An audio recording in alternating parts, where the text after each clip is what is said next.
What's up, you guys? Welcome back to the WideBody Nation podcast. Our special guest today is a full set of WideBody Dodge stock rims. And I know you guys are probably like, WideBody Nation, what's your deal with stock rims? But I love Dodge's stock rims. I think they look awesome, and honestly, all we need to do, probably change them to gold, right? Because that's kind of the WideBody Nation thing. Now, if you want to see how I fit a full set of WideBody Charger rims and tires, these are 20 by 11s with the tires on them, into this one 2021 HELLCAT REDEYE Charger.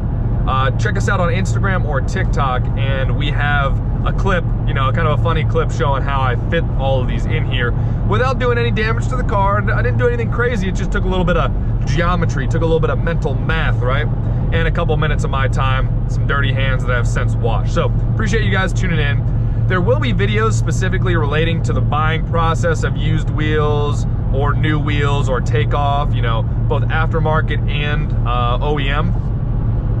But kind of in the podcast today, I just wanted to go over kind of where we're at right now with our wheel and tire situation, and where we are going to be moving forward, because I still have purchasing decisions to be made with your help. So please jump in the comments. If you want to comment on the fact that what you can see wrong with these rims, go right ahead. Obviously, I'll be documenting that in the future as well. So now that I have the rims on this 2021 Dodge Charger REDEYE, which you guys know are they're the ones that came on the REDEYE, and they look really racy. They look purpose-built, in my opinion. They're kind of like how the Demon rims look very purpose-built. They're there for a reason, right? So now I have two sets of OEM wide-body rims that can fit a 305 or a 315. I think even a 325 will fit on these stock rims. Now,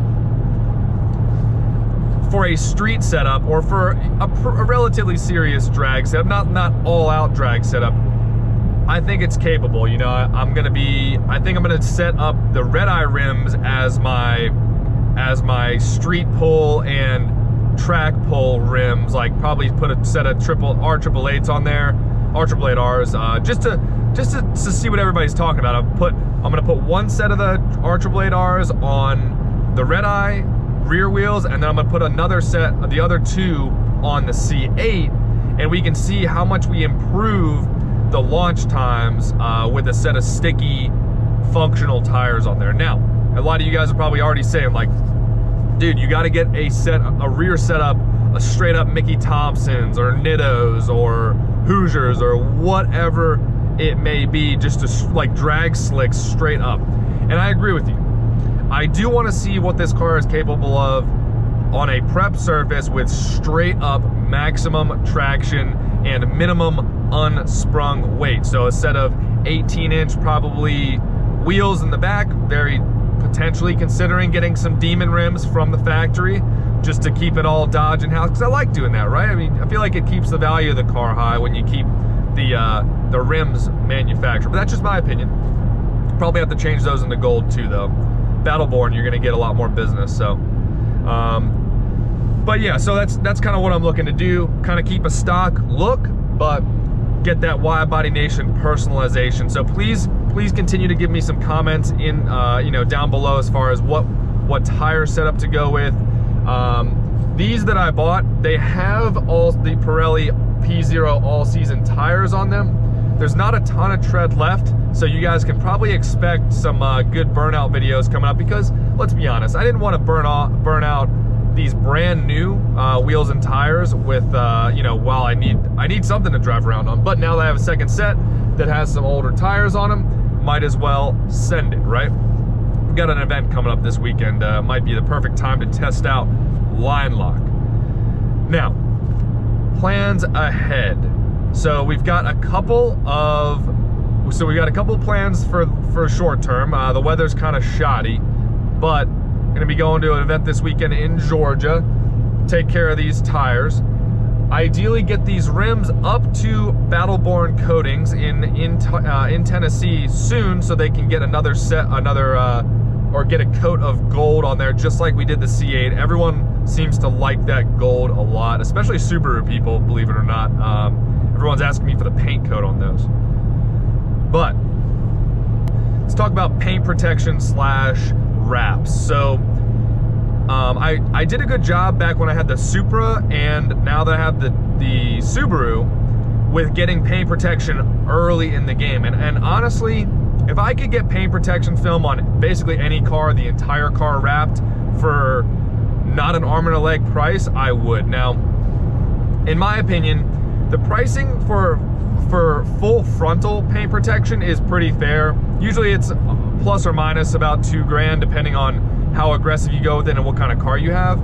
And you know, this car would cost about $2,000 to get full frontal paint protection, but if I'm gonna spend $2,000, I might as well spend like $3 or $4 on a good wrap, because I do wanna protect the whole paint of this car, and I already want to get some of it wrapped black. You know, the hood, or not the roof and the trunk, I think really need the black, like a black satin wrap, you know how you can get it from the factory.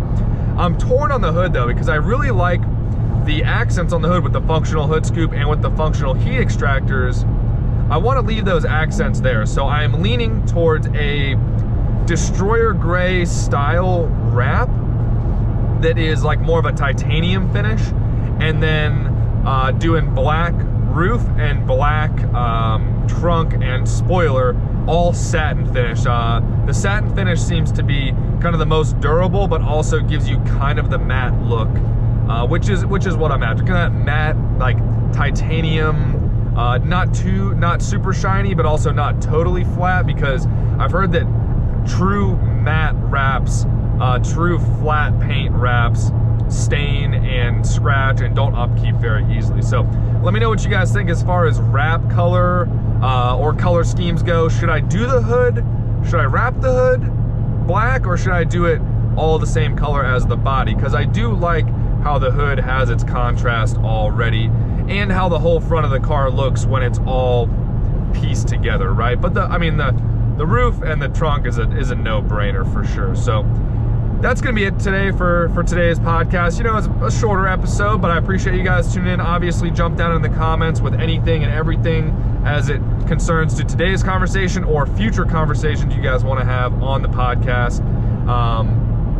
Also, feel free to follow us on Instagram, TikTok. We are over on Facebook. I'm still kind of aligning how we want to distribute the content. This podcast may turn into more of an exclusive thing, because some of you guys are really invested in the channel, so I want to make that available to you guys kind of as you know, exclusive members. So appreciate you guys tuning in, and I will see you guys for our next drive.